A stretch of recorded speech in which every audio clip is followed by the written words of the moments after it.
there was a small, beautiful village. In that village lived a girl named Emily. Emily was very lively and cheerful. She spent her days playing with friends. With her small backpack on her shoulder, filled with books and notebooks, she went to school every day. Emily loved going to school, but she had a big problem with one subject, math. Whenever she tried to do math, she got confused. Even small additions and subtractions under 10 made her count on her fingers. At her age, this was normal. But while other children were learning math quickly, Emily's family began to worry a little. One day in class, her teacher, Mr. Johnson, told everyone to draw a picture. This was the children's favorite activity. Everyone started drawing with great excitement. Emily had also brought all her supplies from home. She was drawing with full focus. Math may have been her weakness, but drawing was her strength. In fact, she was the best artist in the class. When the drawings were finished, Mr. Johnson went through everyone's work. Some had drawn friends, some ducks, and others colorful and funny things. He understood the limits of children's drawings, so he encouraged everyone. On each notebook, he wrote kind words and gave his signature. In Emily's notebook, he wrote, "Well done, Emily. Great work. Your picture is really beautiful." Seeing those words, Emily's heart filled with joy. She thought to herself, if she showed this drawing to her mother, how happy she would be. As soon as class ended, all the children ran outside. Some went to the canteen, some went to play. Emily had brought her lunch, but she didn't like eating alone, so she joined her friends. While they were ordering food at the canteen, her problem appeared again.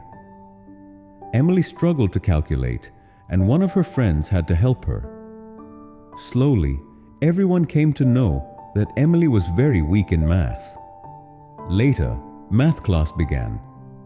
Mr. Johnson was teaching a very simple addition. He took 3 apples from his table and asked the children, "All right, kids, imagine I give you 1 apple, then another, and then 1 more. Tell me, how many apples will that be in total?" All the students answered together. But when it was Emily's turn, she started counting on her fingers. After a while, with confidence and a smile, she said, "5, sir." Mr. Johnson was a very patient man. He thought maybe Emily didn't like apples, so she gave the wrong answer. So he asked differently, "All right, Emily, now imagine I give you 1 strawberry, then another, then 1 more. How many strawberries will you have in total?"